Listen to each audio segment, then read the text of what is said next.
Moin Moin und herzlich willkommen zum TWS und einem äußerst ungewöhnlichen Basteltutorial samt großer Community Challenge. Vor einer Woche hatte ich euch ja die Tupftechnik anhand eines Monitorum-Containers von Games Workshop gezeigt. Dieser Bausatz ist entweder als Dreier-Set für rund 45 € erhältlich oder aktuell als Beilage in der 10 € teuren Warhammer 40.000 Imperium Heftreihe.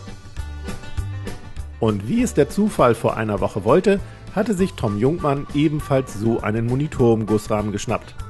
Für alle, die Tom nicht kennen, er ist quasi ein Umbau- und Roboter-Experte, der selbst aus zum Beispiel Corona-Tests ultra coole Figuren bastelt.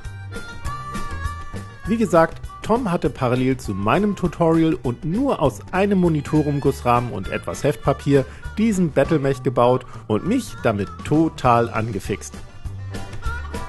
Entsprechend hatte ich ihn angeschrieben und nach ein paar Chatnachrichten war auch schon die Idee geboren, dazu nicht nur mal ein TWS-Video zu drehen, sondern auch für alle Zuschauer einen großen Wettbewerb auszurichten. Dazu gleich mehr. Erst einmal möchte ich euch zeigen, wie ich aus diesem Monitorum-Gussrahmen und innerhalb von ein paar Bastelabenden diesen Battlemech gebaut habe. Und zwar mit ganz einfachen Werkzeugen. Benutzt habe ich hauptsächlich eine Zange, einen großen Cutter, ein feines Bastelmesser, eine Säge, feines 240er Schleifpapier und eine Nagelfeile aus dem Beauty-Bedarf. Auf Multifunktionsbohrer wie zum Beispiel einen Dremel habe ich bewusst verzichtet, damit ihr seht, was man bereits mit einfachen Werkzeugen alles erreichen kann. Ansonsten braucht man noch Plastikkleber und Sekundenkleber. Erstmal ging es natürlich ans Ausknipsen und Sichten der Bauteile. Ich wollte ebenfalls einen Kampfläufer bauen, der aber optisch eher in Richtung AT-ST gehen und sich dadurch auch von Toms genialem Modell abheben sollte. Begonnen hatte ich mit einem Bein, genauer gesagt mit einem Fuß. Diese kreisrunde Form fand ich dafür ganz passend und so habe ich sie zunächst mit dem Cutter grob herausgeschnitten. Es folgte etwas Feinarbeit und Schleifen, bis die Rundung einigermaßen perfekt war. Für einen besseren Stand wollte ich dann noch 4 Zehen anbringen, die ich mir aus einem Gussrahmen abschnitt. Zuvor mussten sie aber noch zur Maniküre, um schön abgerundet zu sein. Ein paar Einkerbungen und etwas Plastikkleber später war der Fuß auch schon fertig. Für die Beine habe ich dann die großen Containerbauteile zersägt, um 4 schmale Stangen zu erhalten. Die habe ich dann etwas geschliffen und so zusammengeklebt. Die Niete an der Seite ist übrigens ein Überstand aus dem Gussrahmen. So ging es dann Schritt für Schritt und insgesamt 4 Bastelabende lang weiter. Anfangs war mir schon etwas mulmig, ein Bauteil einfach mal quer durchzusägen. Aber je öfter ich das dann gemacht hatte, desto mehr Spaß machte das Ganze. Und selbst feine Sägearbeiten waren irgendwann kein Problem mehr. Außerdem musste ja auch nicht alles hundertprozentig gerade und perfekt werden, denn geplant ist natürlich eine Bemalung mit viel Rost und noch mehr Verwitterung. Außerdem ist es mein erstes Modell dieser Art, während Tom schon viel mehr Umbauerfahrung in dem Bereich hat.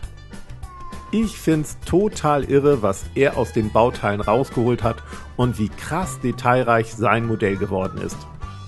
Denn wie gesagt, er hat nur einen Monitorum-Gussrahmen und etwas Papier vom Heft verwendet. Zusätzlich zum Plastikgussrahmen habe ich dann ebenfalls die Verpackung benutzt, in meinem Fall die Pappe des Kartons statt des dicken Papiers vom Imperium-Heft. Nach den besagten 4 Bastelabenden war mein erster selbstgebauter Battlemech dann auch schon fertig und kann nun in einem kommenden TWS-Video bemalt werden. Und ich bin mir sehr sicher, all das könnt ihr auch. Deswegen rufen Tom und ich in Zusammenarbeit mit Miniaturicum zur großen TWS Container Challenge auf. Alles, was ihr zum Mitmachen braucht, ist ein Gussrahmen aus entweder der Monitorum Containerbox oder den Ausgaben 14, 17 oder 19 der Warhammer 40.000 Imperium Heftreihe. Ausgabe 17 ist gerade erst am 17. Mai erschienen und somit das derzeit erhältliche Heft. Wer diese Ausgabe nicht am Kiosk seines Vertrauens bekommt, sollte direkt Heft 19 vorbestellen, das am 1. Juni für 10 € erscheint. Baut daraus dann einfach, was ihr wollt. Einen Kampfläufer, ein Fahrzeug, eine Kommandozentrale, einen Magierturm, eine Pommesbude oder was auch immer. Einzige Einschränkung, ihr dürft nur einen einzigen Gussrahmen und die Verpackung verwenden. Also entweder die Pappe von der GW-Box oder das Heft samt Plastikfolie. Bei den Werkzeugen und der Gestaltung gibt's hingegen keinerlei Einschränkungen. Nehmt, was ihr wollt und tobt euch bis Ende Juni 2022 aus.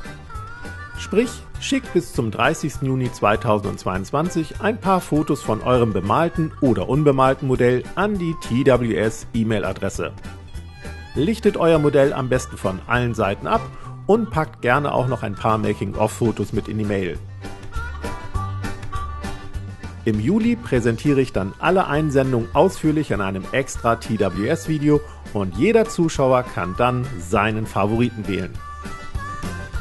Die 3 Modelle mit den meisten Stimmen erhalten dann Einkaufsgutscheine von Miniaturicum im Wert von 20, 30 bzw. 50 Euro.